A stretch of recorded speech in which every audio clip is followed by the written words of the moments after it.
تکم منکم کے مطابق بعض مفسرین لکھتے ہیں کہ یہ فرض کفایہ ہے. کیا مودودی صاحب کے علاوہ کسی اور نے اس جد و جہد کو فرض عین قرار دیا ہے؟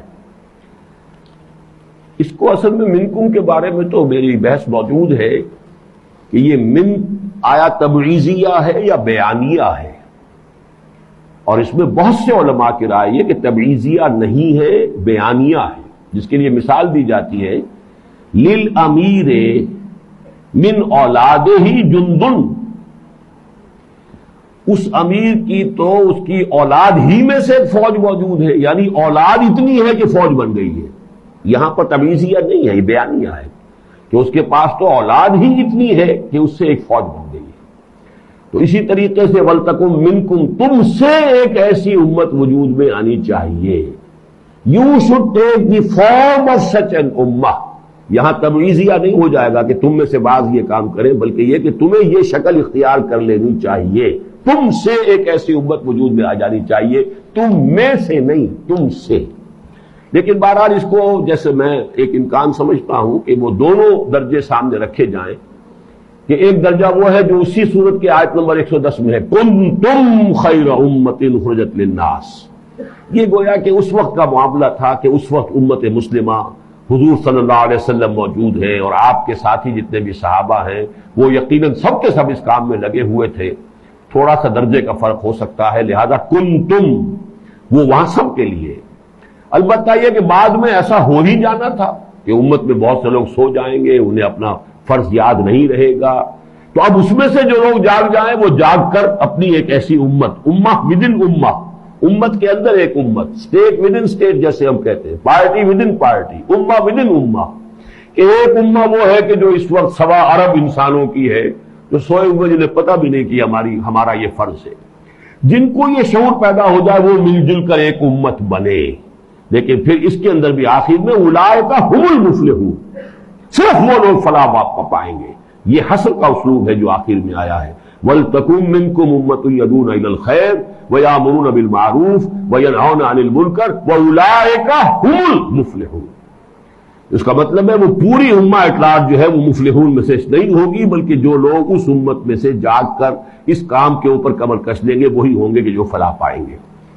باقی یہ ہے کہ یہ معاملہ اچھی طرح ہے. اس کا ایک نقطہ جو ہے شاید میری اس تقریر میں ابھی پوری طرح واضح نہیں ہوا. دیکھیے سائنس کی ترقی مسلمانوں میں ہوئی ہے، بعد میں ہوئی ہے، لیکن کیا صحابہ کرام رضوان اللہ تعالی علیہ مجمعین کو بھی حضور نے یہ کہا تھا کہ تم یہ ذرا ٹیکنالوجی اور سائنس سیکھو، ضرورت پڑے گی؟ ساری جد و جہد مرکوز ہے اس انقلاب کے اوپر. وہ نہیں آتا تو کیا کریں گے؟ ہمارے وہ ڈاکٹر لودھی صاحب جو آئے تھے یہاں، جنہوں نے پچھلے سال لیکچر دیے تھے، انہیں میں نے یہی خط لکھا تھا. ان کی ریٹائرمنٹ کی ایج ہو چکی ہے اور بڑے اونچی جگہ پر ہے، تنخواہ بھی کافی مل رہی ہے. میں نے کہا آپ کاہے کے لیے کام کر رہے ہیں؟ آپ جتنی سائنسی ترقی وہاں کر رہے ہیں وہ کس کے کام آئے گی؟ اسلام کے کام تو نہیں آئے گی. اس وقت جو بھی کسی ایک پرزے کے اندر بھی فرض کیجیے آپ نے کوئی امپروومنٹ کر دی ہے تو وہ پرزہ امریکہ کے ہاتھ میں ہے نا، وہ استعمال ہوگا اسلام اور مسلمانوں کے خلاف. چونک گئے وہ کہ یہ چیزیں تو ہم نے کبھی سوچی نہیں. میں نے کہا یہ کوئی فرض عین نہیں ہے. فرض عین اگر آپ کے پاس گزارے کے لیے پینشن اب ہو گئی ہے اللہ کر، تو یہ کام کرنے کا نہیں ہے اس وقت. اس وقت تو کرنے کا کام ہے اس انقلاب کی جد و جہد کے لیے جو آدمی درکار ہے، جو اینٹ ہو، جو روڑا ہو، جو لاؤ وہاں پر جمع کرو. یہ ہے فرض. باقی جب وہ انقلاب آ جائے گا اس کے بعد ٹھیک ہے، پھر آپ سائنس بھی پڑھیں. اسی نوافل میں نے کہا تھا نفلی علم جتنا چاہے حاصل کریں. نفلی جو کہیے کہ دنیا کے جتنے بھی ہو سکتے ہیں، جنہیں فیسلٹیز کہیں یا جتنے آسائشیں کہیں، جتنی چاہیں حاصل کریں. اچھے سے اچھے مکان میں رہے، کون آپ کو روکے گا؟ اسلامی نظام قائم ہے، اس کی حکومت موجود ہے، اس حکومت کے ذمے ہے اب سارا دین کی تعلیم اور تبلیغ کا جو نظام ہے.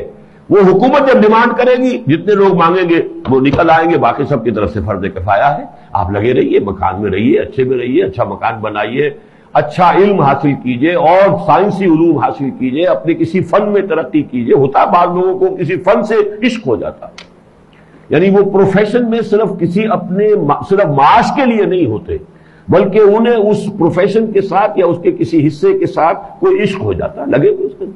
لیکن یہ سارے کام کسی جگہ اسلامی نظام کے قیام کے بعد کرنے کے ہیں، پہلے نہیں.